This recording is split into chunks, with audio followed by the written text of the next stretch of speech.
tried to start talking about Jonah last week at the other church and talk about Jonathan here. As I talked about Jonah at the other church, I talked about how to know where your storms come from, and I really wanted to focus on the central character, Jonah. Jonah was in a situation that he created. The storms that came up in his life were created by his decision, disobedience and rebellion against God's command. But then on this church, I talked about Jonathan. Jonathan was a character in Scripture that speaks to his heroic actions in doing what his father wouldn't do. This would be the second time that Saul was confronted with an issue and crisis and did not act. First, it was with Jonathan, his son, the prince, who would succeed him and was his heir. And then we saw him in the life of Goliath. Saul would not act, so somebody else had to act. And I wanted to talk about Jonathan because Jonathan was this person that I want to lift up from this text today. But I wanted to give you an introduction to him. He already knew that he was the heir apparent. He showed his courageous courage in taking him and his armor bearer and defeating the Philistines.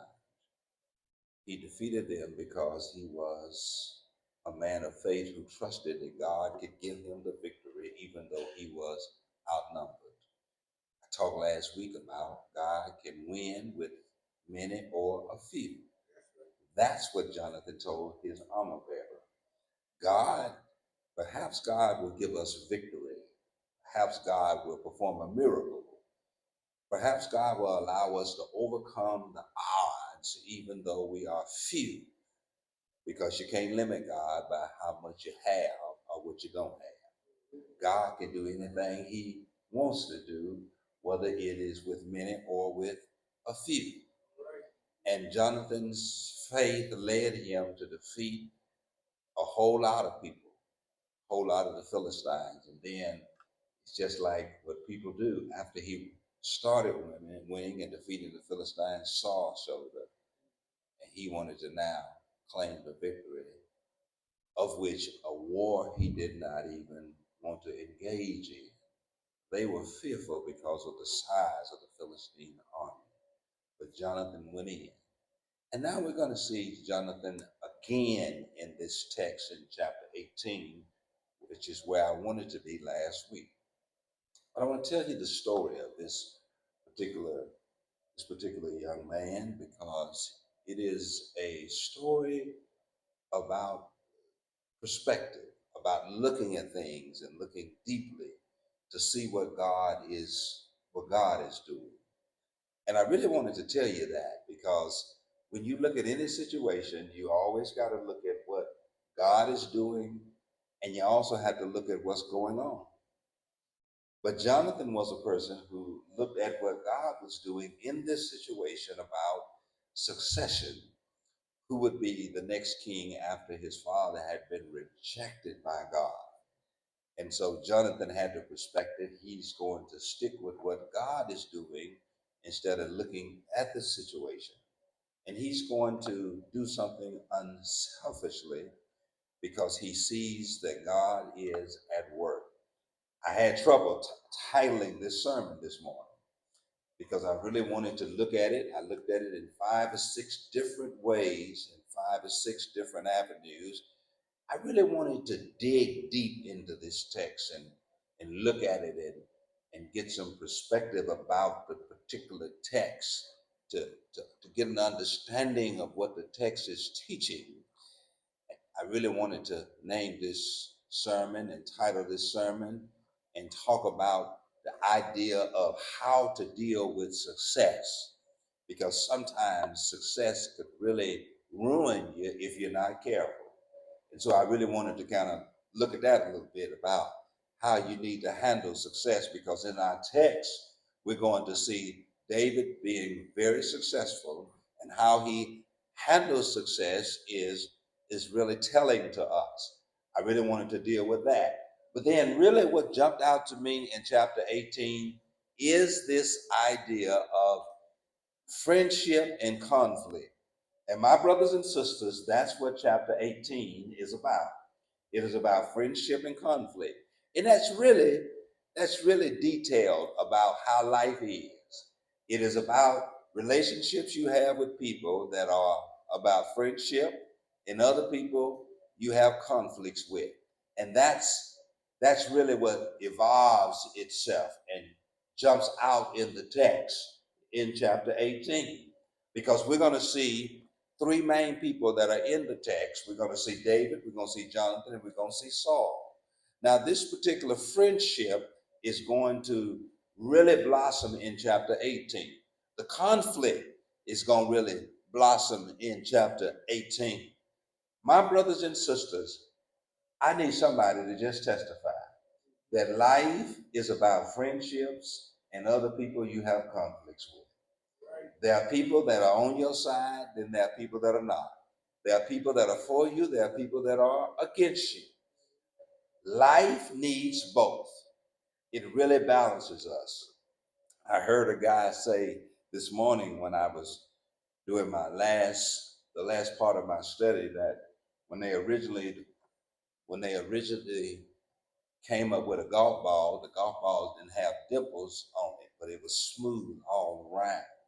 But they eventually put dimples in the golf ball because when you put dimples in the golf ball, the harder you hit it, the further it goes. And he says that the dimples are necessary because if everything is smooth, the ball wouldn't go as far. And I really want to tell you, my brothers and sisters, if all you had in life was friends and didn't have any conflicts with people, you wouldn't go far. Because some friendships help you develop and grow, but some conflicts you have with people also help you develop and grow.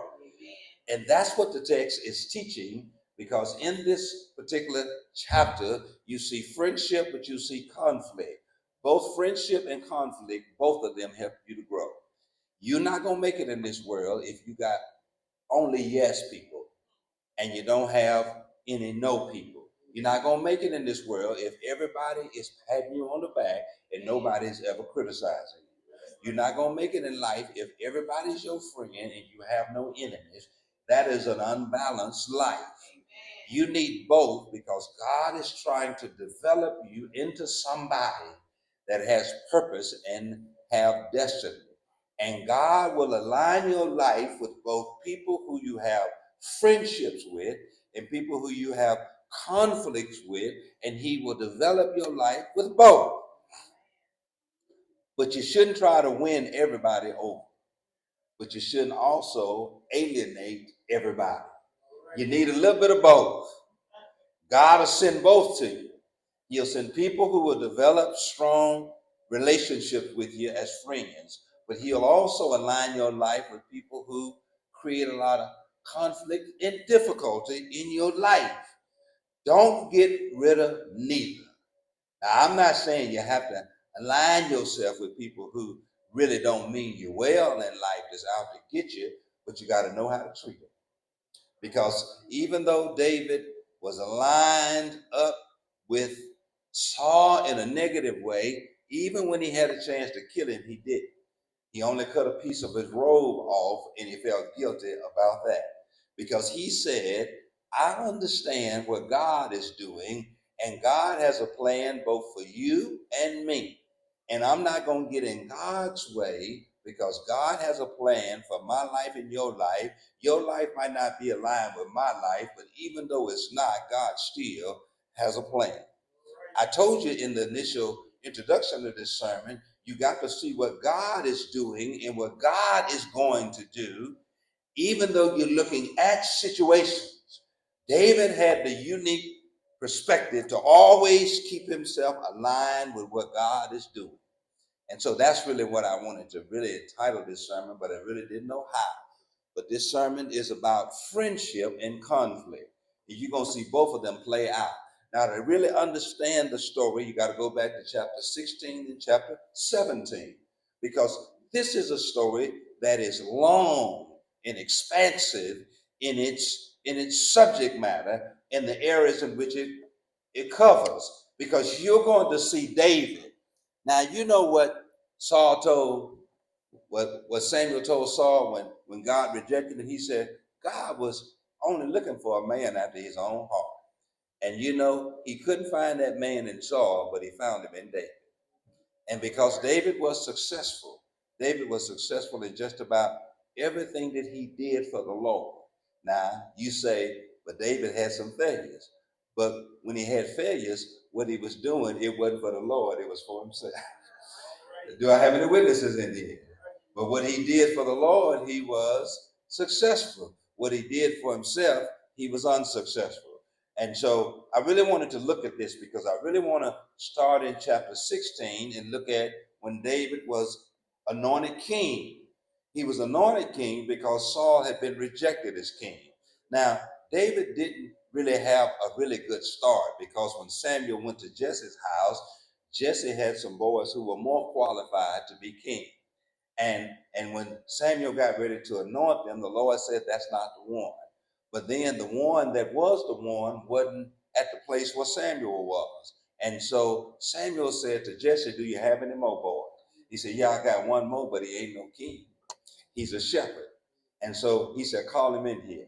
And the least likely among Jesse's boys was the one God chose. And sometimes the one that looked like the one ain't the one. The one that is more qualified to be the one ain't the one. Because all of Jesse's brothers looked like kings. They were tall, they were strong, they were athletic, they had the physical physique, they had the presence, but they didn't have what God was looking for, and that was the anointing. Because sometimes you don't have to look the part in order to be the part. Because we can misjudge a situation because a person don't look the part. Because David didn't look the part, his brothers looked the part, but the person that did look the part was who God wanted to use. And so when Jesse called him in, David came in, Samuel talked to him, and the Lord told Samuel, that's the one. And so he was anointed king in chapter 16. We get to chapter 17, it is the story of David and Goliath. Here again, his brothers are going to try to mock him for showing up on the battlefield. First of all, he walked in his father's house. They were not anointed king because God didn't put his seal of approval on them, and it ended up being David. Now his father Jesse is going to send him to the battlefield because they are out there in this valley about to fight the Philistines. And so his father said, go check on your brothers. And so he sent him some food, and he went in and he went and checked on his brothers. And when he got there, his brothers started mocking him. I said, what you doing here? Because sometimes when you show up where people don't expect you to be, they say you don't deserve to be there or you don't need to be there. But sometimes God will send you to some places people don't expect you to show up because God has purpose. Do I have any witnesses in here? I'm just trying to tell you the story. Because sometimes God will send you to places where people don't think you ought to be. And somebody ought to testify you are where you are, but people don't expect you to be there. They say you don't deserve to be there. Possibly because you're a woman, possibly because you're black, possibly because people are more qualified than you are. But when God got a place for you to go, it don't make no difference. Can't nobody stop you from getting there. Because God will send you just where you need to be. Because listen, Jesse didn't send him there to fight, but sent him there to send food for his brothers. But let me tell you, don't ever underestimate why God sent you to a place where he's sending you. People might have one purpose, but God got another purpose. Y'all got to know when to shout, because they didn't expect you to be who you are, where you are, and to have what you have when you got where you are. Do I have any witnesses in here? Because he wasn't sent there as a soldier to fight. He was sent there as DoorDash in Uber to deliver some food from his father to his brothers on the battlefield. But when he got there, God had another plan. Because when he got there, he saw his brothers and King Saul afraid to go fight 9'7" giant on the battlefield. Everybody else was scared, but David wasn't scared. As a matter of fact, he spoke up and said, "What y'all letting this fella, uncircumcised Philistine, out here blaspheme the living God?" Everybody else was scared because God had purpose. He went there as a shepherd, but he left there as a warrior because God has purpose for you when he sends you somewhere, and you can exceed the expectations of people, because nobody expected that there was a warrior in David. They thought that there was only a shepherd. And boy, I could make somebody shout right now, because people don't know that what's in you, God put it in you. And what's in you can conquer anything that is before you. Don't ever let people underestimate what God has put in you. You might not look like a warrior. You might only look like a shepherd, but in you, you got a warrior's mentality. Because the only one that spoke up and said, "I'll fight it." And so he spoke up and he fought him and he killed Goliath. I don't have time to recount that story in detail, but he knocked him out with one blow. With nobody fighting, but with one rock. He had 5 smooth stones.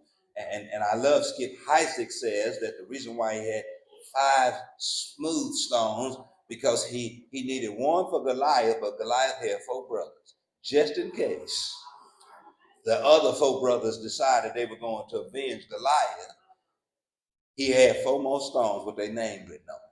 But let me tell you, sometime when you knock out one, the rest will fall. And so he killed Goliath and cut his head off, and his brothers were stricken with fear, and the Philistines surrendered. Because let me tell you, God, when he's with you, because David says, "I'm not going in my own strength, and I'm not going in the strength of the Israeli army. I'm going in the name of the Lord." I really needed to say this to you because the Holy Spirit wants me to tell you this, because in this 18th chapter, what Jonathan is going to do, Saul is going to also do, but David is going to reject what Saul tries to do, but accept what Jonathan does. Because in the previous chapter, before he fought Goliath, what Saul done was took off his clothes, took off his royal clothes, his kingly clothes, his crown, his sword, and all his shield, and he tried to put it on David, but it wouldn't fit. Boy, I really wanted to say something to you. Don't let people put on you what won't fit you. What ain't for you. Because people will try to put on you what works for them, but what works for them don't work for you. Do I have any witnesses in here? It's a whole lot of people trying to put stuff on you that don't fit on you, and you really can't do much in you, and it's more restrictive and a burden than it is a help. And so don't let people put stuff on you that don't fit. And so David said, "Man, this stuff too big for me. I'm too small for you." And I'm telling you, my brothers and sisters, some of you walking around with stuff on you that's too big for you. That's why you can't win. That's why you can't fight, because you got stuff on you that's too big for you. You got to use what the Lord has given you.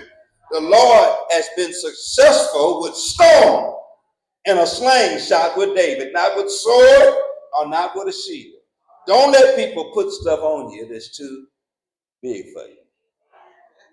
But when Jonathan does the same thing, David gonna accept it because it fits him. You got to know what fits you. Because let me tell you, if you let people give you stuff that don't fit you, it's gonna wear you down and weigh you down. And so in chapter 17, he's successful. But let me tell you, there is a problem that is created. Because by chapter 18, Jonathan is going to see the success of David. He knows now that David is something special. My brothers and sisters, God will let some things happen to you and for you that to let people know there's something special about you. In other words, you'll be able to do what other folk can't do. You'll survive what other folk can't survive. You'll be able to climb mountains other people can't. You'll be able to survive valleys and storms that other people can't. and people will know that there's something special about you. And Jonathan, because of what happened in chapter 17, knows now that there's something special about David. He probably knows something about what happened in chapter 16, and that is that Samuel had already anointed David as king because of what he does in chapter 18. Because God can be working behind the scenes in people's hearts to get them to endure you, to understand that it is Him that is elevating you. Because look at chapter 18. Chapter 18 is about friendship, but it's also about conflict. Because as a result of what happened in chapter 17, two things are going to develop. A great friendship and a great conflict is going to come out of chapter 17. And I really need to tell you this as I'm here. When God gives you success and when God gives you a level of elevation and exaltation, behind that, either people are going to embrace you and become your friend, or people are going to hate you and become your enemy. It's going to create conflict. That's why I know some people are not ready for success. Because, see, all you want is friends when you become successful, but you also get enemies when you become successful. Whenever you have success in life, there are going to be two kinds of people, and they are in chapter 18. Friendship and conflict. Let's look at the friendship first. Look at what chapter 18 opens with, because it's going to say, and now when he had finished, what he had finished, because the Bethanite, who is Jesse, Jesse's son is David. After this victory with Goliath, Saul tells David, I need you to come home with me. Oh boy, you some kind of bad fella, because you done brought victory today. So I need you to come home with me and become a part of my military. So he invites him home. And so now they are on the way back from the battlefield, back to Jerusalem, or back to the palace, and he invites him to come home. And now when they had finished speaking, the soul of Jonathan was knitted to the soul of David. And Jonathan loved him as his own soul. And I really wanted to talk about the level of friendship now. This is interesting because here is the person who is going to succeed his father one day. The person who is the heir apparent is Jonathan. Now, this is when Jonathan really speaks to his character, his integrity, to see what God is doing as opposed to see what man is doing. When you look at a situation, look up instead of just looking around. Because see, who you might put your hands on, God got his hands around. And they are in God's hands. And so you got to be careful. You gotta look at what God is going to do. So David literally is embraced by Jonathan, and Jonathan embraces David.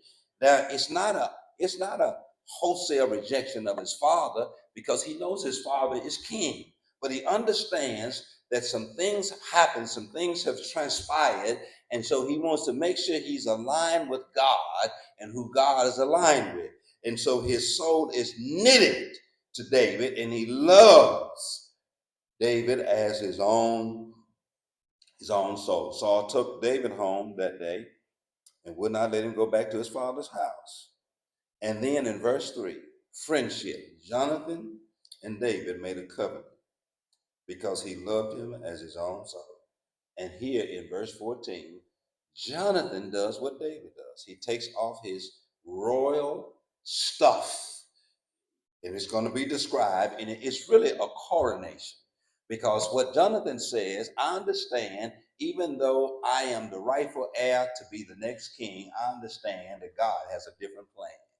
And my brothers and sisters, Jonathan recognized that he would not be the next king, that God would skip his succession as king, and that David would be the next king of Israel after his father. And he did what he did in verse 14 to give a visual demonstration that he recognized that what he thought would happen, what he expected to happen, and what his father had planned to happen, God had a different set of plans. But let me tell you this, I need to stick a pin and explain to you. God can change his plans even though you know Boy, I wish I had time to explain to you. God can change his plan. The plan was to put Saul as king, and Jonathan was to succeed him after his death. The royal line of succession was the king's son would become king. But God changed his plans because of the heart of Saul. Saul tried to do what he was supposed to do, and God fired him because he was from the tribe of Benjamin, and the kings would come from the tribe of Benjamin. But now God changed his plan.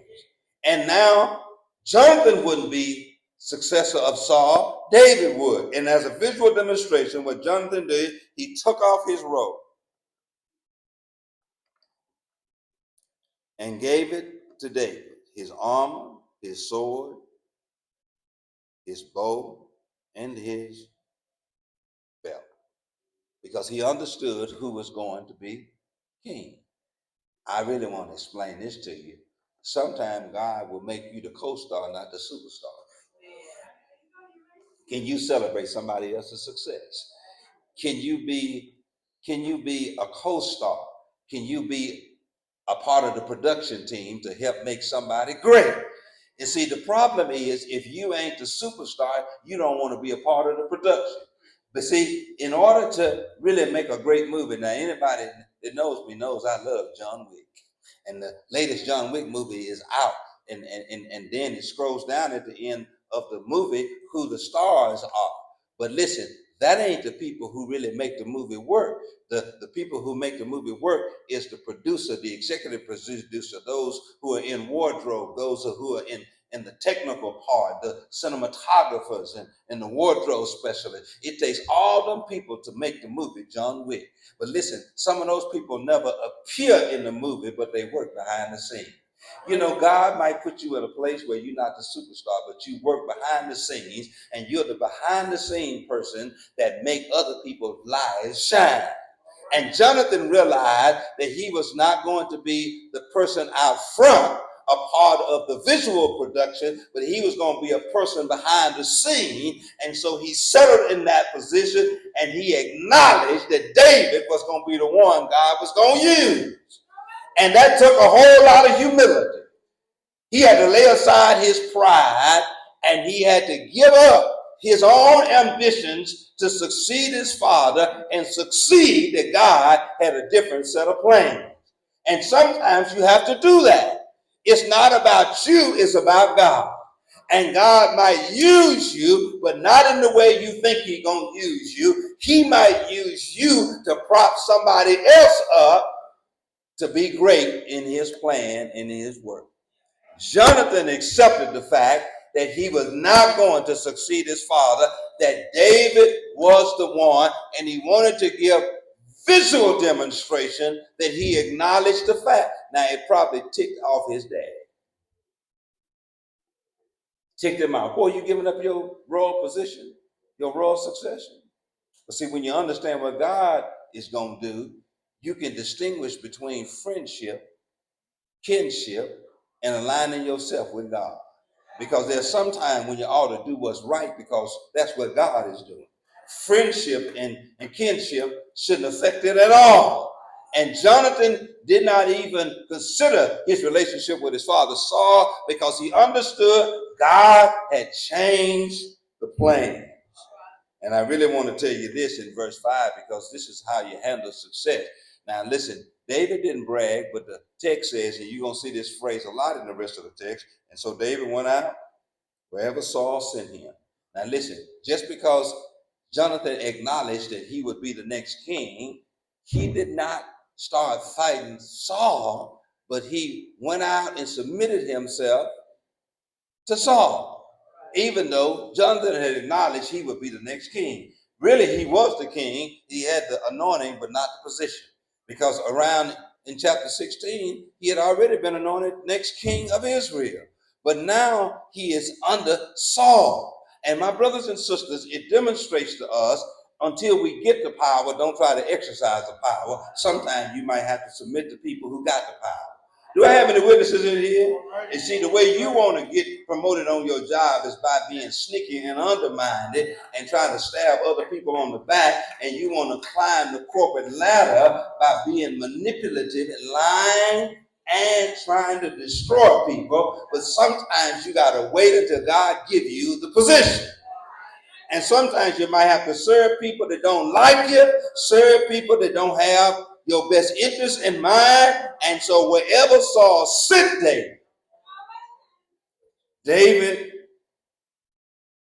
David went. And listen, not only did he went, but he behaved wisely. Boy, I wish I had time to explain this to you, because you're going to see that phrase a lot, behave wisely. In other words, he was very careful because he already had, according to some scholars, some clue in the character and the personality of Saul. In other words, he had to walk on eggshell because he knew that Saul was a sensitive man. He had an ego the size of the Goodyear blimp. He was a sensitive man. And so Saul set him over the men of war, put him into his army. And he was accepted in the sight of all people. And in the sight of Saul's servant. Now that looked like a good thing. That now all the people are accepting David as a military general, and then the servants, or what one man calls, or one commentator calls, the bureaucracy of the cabinet of Saul, accepted David. But then in verse 6, now it happened as they were coming home. Well, listen, he gave him the power before he saw the reaction of the people. The soldiers had accepted David. The Abner and all of the military generals under Saul had accepted David. But now they finna go back home. And boy, let me tell you something. Some things started happening. And when they had returned from slaughtering the Philistine, the women came out the city of Jerusalem. Boy, the women came out because they heard that the king had come back and they were victorious from defeating the Philistine. The women came out. Now, some commentators says that it was the virgins of the city, the pretty single women who were preserved in this idea of this fraternity that were the best and the prettiest, reserved for royalty, the kingdom, and those in high position and power. They would come out and greet the king. These were not just ordinary women. These were not just women of a common pedigree, but this was the best of the women of Israel. They would come out and greet the king and his officials and the soldiers as a form of celebration and jubilation from victory. And when they came out,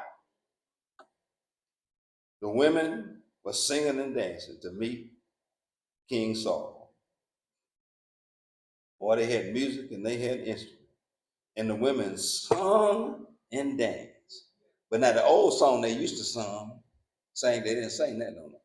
Because every time they would come back any other time, they'd be singing about Saul. But they fooled around and changed the lyrics of the song. And they added David's name. And they only used to sing about Saul. Because let me tell you, my brothers and sisters, men are very egotistic. Women are emotional. As long as his name is being called, we good. Men got to be the big men in every room. Every man wants to think he is the man. And whenever you put women in the mix and women look at another man the way they ain't looking at him, he'll start getting hot and bothered. Now, I go to a barber shop. I'm part of a cigar club, and I can tell you, men are just as bad as women.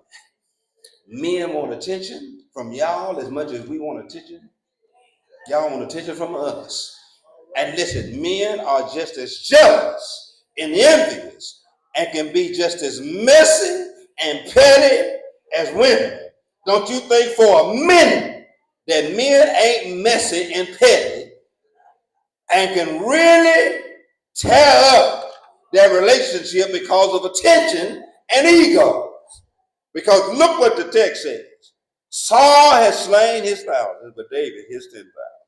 And guess what? I already talked about friendship, but now let me talk about conflict. Verse 8, Saul became very angry.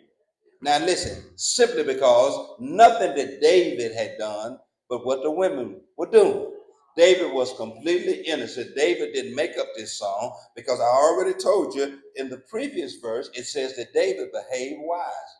David behaved wisely. David was trying to keep his head under the radar that he did not get unwanted attention from Saul. And in this particular case, he did not create this situation. He was a part of this situation. The women created this situation that made Saul angry. David didn't do anything to Saul. The text says he behaved wisely. He understood that he was not the king. He was not the person who was going to get credit for this victory, even though he created this victory. He was the one that fought on the battlefield and won. But he understood he still cannot accept credit. The credit goes to Saul. But the women decided to give the credit to David. David didn't want the credit. David just said, I ain't going to go back like most of us would do. Most of us would have killed Goliath if we'd have walked in the city talking about, yeah. David says, I just want to go in and I want to be under the king and I don't want a lot of attention. We won this battle, even though David knew I won it, but he didn't want the credit. But the story got back to Jerusalem before they got back. Do you not know news travels faster than you do? Boy, do I have any witnesses in here? Some of y'all in a messed up situation now because news left where you were and got where you were going before you got there. Boy, if I had time, I'd talk about a lie. A lie travels faster than the speed of light and sound. It can get places where you're going. And you ain't even left where you are, but news gets there before you get there. And before they got back to Jerusalem, the story had already been told. Now, let me tell you this, because this is really what is fascinating in the text, and I'm just teaching to you. Now, David hadn't slain 10,000, he just slain one person. Boy, I need to make you shout right here. Because, see, God, not 10,000s. It looked like he only slayed one person. Because God can give you one decisive victory over one decisive enemy that can lift your fame high, wide, and broad. He only slayed one person, but the women were saying he had slayed 10,000, and he only slayed one. And Saul was very angry. And this displeased him. And he said exactly what he was angry about. And he said, they ascribe David as 10,000. And me only 1,000. Boy, if I had time, I'd explain to you. You know, we have what is called the Napoleon complex. Napoleon complex is what men have. And Napoleon was a man who, because he was so short in stature, he always had shoes that made him look bigger, rode a horse that made him look bigger, and everybody around him, they had to literally make all the surfaces around him smaller so he could look tall. Boy, I just said something, I don't want to make it. You know, I'm always picking on the women. Let me pick on the men. There are some men who have a Napoleon complex. They got to have big things in order to feel big.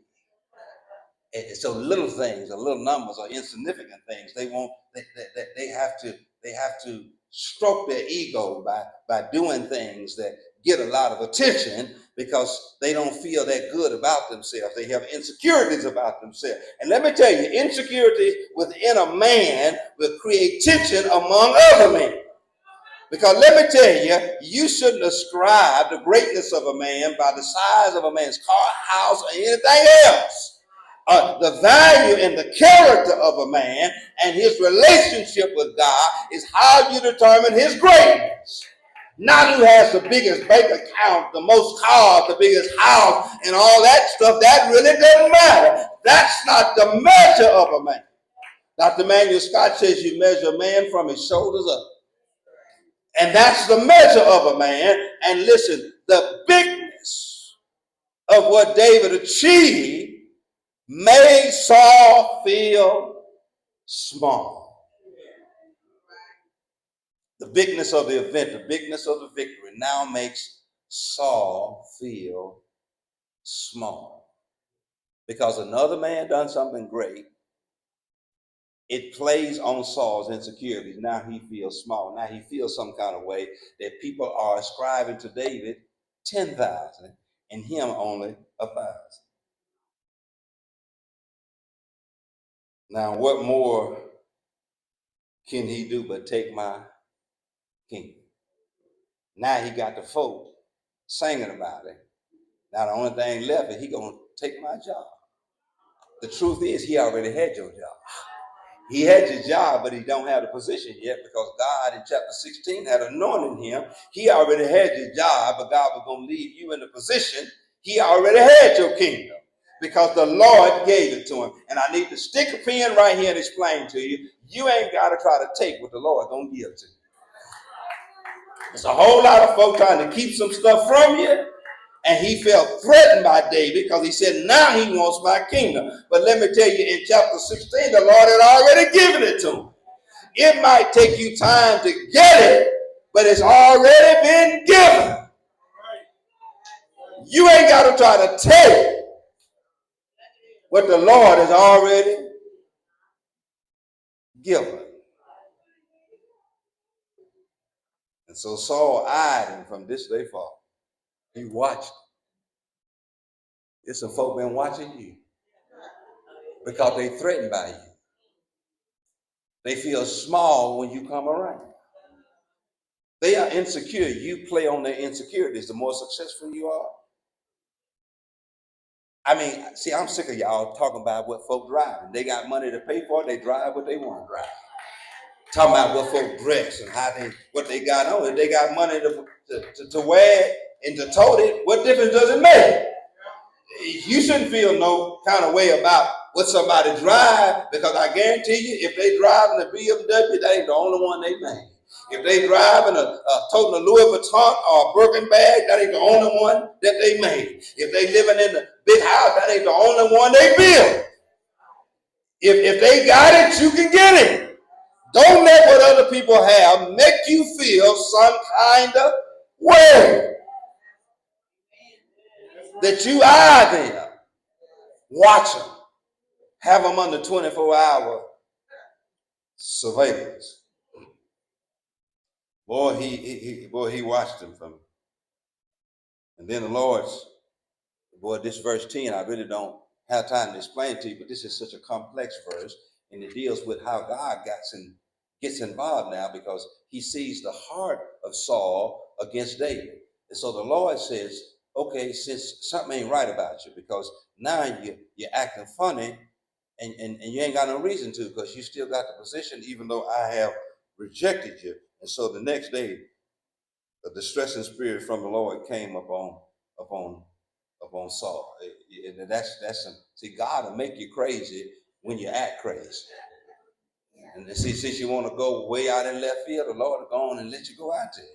As a matter of fact, he'll lead you out there and let you stay out there. He sent him out in left field. And so the stress he want, I told you last week. Now, see, y'all keep not listening to me. I told you last week, when you start making trouble for other folk, the Lord will give you your own sets of troubles.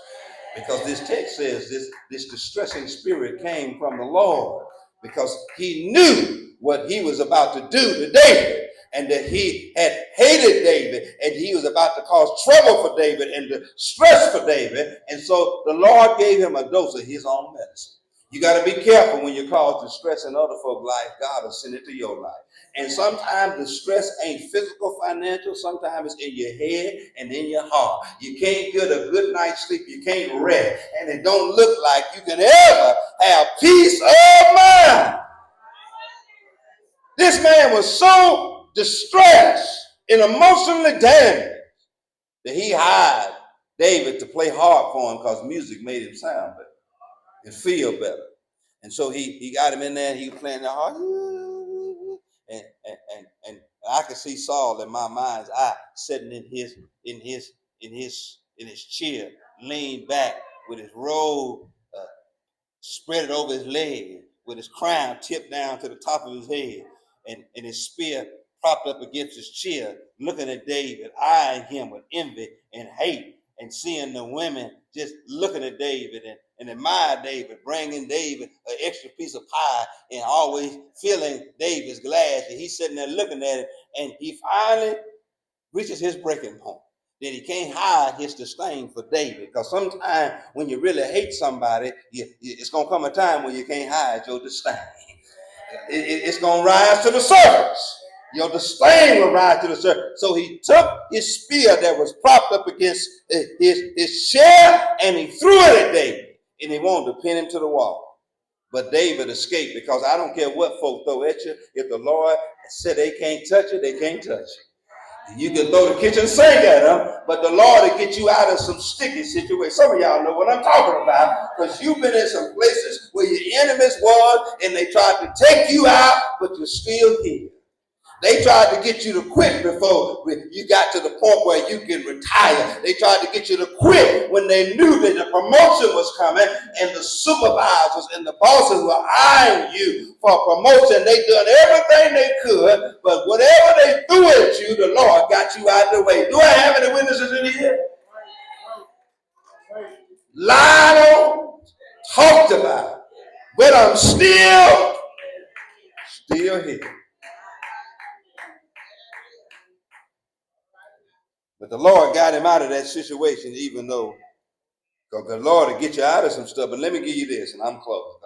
I've got to close. But verse 14, that word again is, now David knows that Saul don't like him.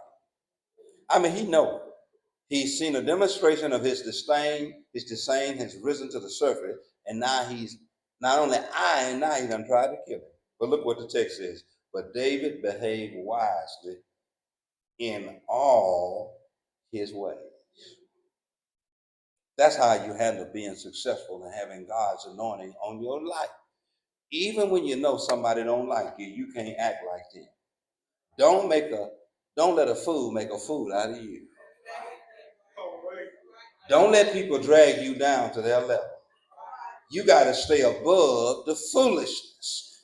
David behaved in all, because listen, on the other side of Ann, because he knew the Lord is with him. Boy, I need some of y'all to shout right now. See, you can behave wisely and you can restrain yourself when you know that the Lord is with you. God had already got him out of the presence and spared his life, because Saul threw that spear, and Saul was a good spearsman. He could throw a spear accurately and hit his target, but God had already got him out of a messy situation. And you know the Lord done spared you. You here right now, ain't you? There's some folk didn't want you to be here, tried to keep you from being here, but you're here. And so you know that the Lord is with you because of what the Lord has done for you all. You ain't supposed to even be here. Have what you have. Be where you are. But the Lord is with you.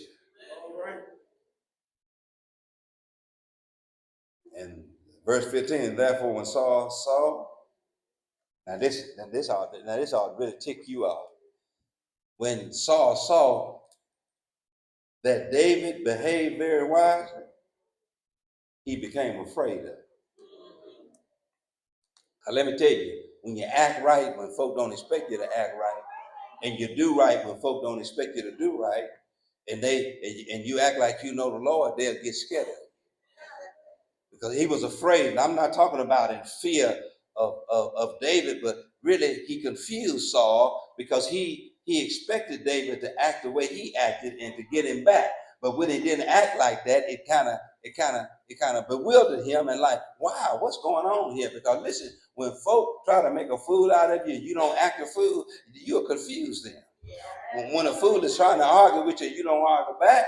Listen, that's the kind of fear. They be like, what? What's going on here? And then listen, sometimes you got to know how to confuse people, and especially when they're out to get you. And Saul became afraid of David, afraid of him, and then it explains further his fear because David behaved wisely. But listen, I'm closing. But all of Israel and Judah loved David. That's why. That's why. Because even though Saul tried to taint David in the eyes of people, the people made up their own mind about David. You ain't gonna tell us nothing about it. And you know Saul was out trying to scandalize his name, dirty up his name, trying to say that he was trying to take his kingdom, undermine his leadership. But listen, the people didn't believe him because see, when God get in a thing, I don't care what people do, they can't twist the mind of people who God got his hand. You can't make me think bad about somebody if God got their hands on them and he got his hands on me. And so no matter what Saul said about David, the people loved David. Because when God used David to save them from sudden destruction, because he went out and came before them. And I can tell you this, because David was that kind of a man that literally the people loved him because he was a people's person. He was a people's king because he had people persona and personality. He could talk to people and they loved him, and nothing Saul could do. Now I got to close, but I want to explain this to you. Man, the rest of this chapter is all about Saul still trying to get it. Now I'm gonna tell you this, and I'm gonna explain this to you. First of all, he tried to get him to marry one of his daughters. David said, "I don't want the girl. I don't want the girl." And David said, "Somebody else can have it." So he gave it to somebody else. Then he said, "Now I got another girl. She sure no fine." And so she said, "Now you can marry Michelle, and because she fine, you can have her." But you know why he gave it to her? So he could watch David, so she could be a spy for him. And so he said, marry her. And then he said to her, I want you to be a spy, and I want you to tell me what David is up to. You know, when people can't get you, they'll send folk to try to get you and eye you and watch you. Won't they do it? When they can't get the information, flesh it out just by their own observation, they sent. So he sent his daughter. But let me tell you the problem with that, and I'm closing, because you got to be careful when you try to do. What a tangle web we weave when we practice to deceive. Because he ended up giving David the girl, but guess what happened? The girl started liking David. And so she wouldn't do what her daddy wanted her to do, which was to spy on David and bring back to him information and work reconnaissance. And boy, if I had something to tell to the married folk, keep your business in your house. Because listen, what Saul wanted her to do was to tell him what was going on in their house. But listen, she said, she got to liking David and said, listen, I like this fella. I'm going to keep our business to ourselves. And guess what? That ticked her daddy off even further. Because sometimes, my brothers and sisters, when people try to use you, don't let them use you. You get to know a person for yourself. And when Michelle got to know David, she fell in love with David, and she would not be a part of her father's sinister plan. I'm just trying to tell you the story. Because see, you can't get in God's way when God has a plan. You can't use people to do what you want to when God has a plan. But chapter 19, and I'm close. That fella still wouldn't give up. He just wouldn't give up trying to get David. Now I need to tell you this, and I'm closing. This is a good one. I don't care how nice you are, how non-combative you are. If some folk ain't gonna never give up until they take you out. I don't care how nice you are, how flattering you are, how kind you are, how much you don't fight, how much you throw in the towel, how much you wave the flag of surrender. They ain't going to be finished until you are destroyed. No matter what David did. Saul didn't give up pursuing him. Saul was so crazy that when the priest of Nob helped David and gave David some food to eat, Saul found out, went there and killed 100 priests because they aided David in his army, because that's how psychotic he had become. People will spend all of their resources, all of their time, all of their effort, and draw as many people as they can in just to get you. You're wasting a whole lot of energy trying to get somebody you don't like when God got their hands on. I'm just trying to explain this to you. You're wasting a lot of energy, a lot of resources, especially when the Lord got his hands on them. Now, he didn't get to kill David. He ended up killing himself. I told you that in the previous sermon. It was from an Amalekite. He didn't have enough courage to kill himself, so he told the Amalekite, kill me, so I can die with dignity on the battlefield. And so he was killed. But see, that's what God will do. He'll kill your enemies and let you survive. But let me give you the other flip side of that coin. Sometimes God will let them kill you. But when he let them kill you, he don't let you stay dead. With David, he killed Saul. But with Jesus, he let them kill Jesus. But I need to tell you, my brothers and sisters, just because the Lord let your enemies kill you, this is some shouting stuff right here. Because he'll let your enemies get the best of it. He'll let your enemies overtake you. He'll let your enemies tear down the temple. Because God got a master plan. His master plan is to let him get you. Let him mistreat you. Let him crucify you on a cross. But God got a master plan. That ain't the end of the plan. That's just in the plan. He'll let them nail you to an old rugged cross. He'll let them mock you. Then he'll let them kill you and put you in a tomb. And there, we got it. It's over. But don't forget, yeah, they arrested him on Thursday. Tried him early Friday morning. Killed him Friday evening. Put him in a grave on Saturday. Sunday morning. What the Lord let him kill. He let him kill it. But there's a day of resurrection coming. If they get you on Thursday, don't give up. If they kill you on Friday, don't give up. If they bury you on Saturday, don't give up. Sunday morning is coming. And Paul says the Lord went in the grave and reinfused Jesus with power and woke him up. Even though they thought it was blood, dead. The blood had drained out of him. The life was gone in him, but God got in the grave with him. Touched him with power. Gave him power.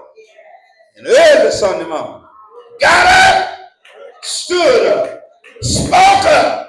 All power in heaven and earth is in my hand. I'm telling you, he might let him kill you, but just wait till Sunday morning.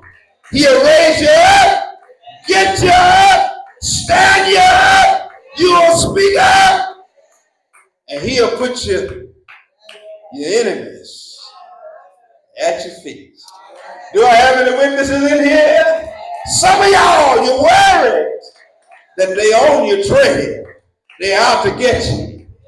But the Lord might kill them, but sometimes he'll let them kill you. But then he'll raise you up with all power.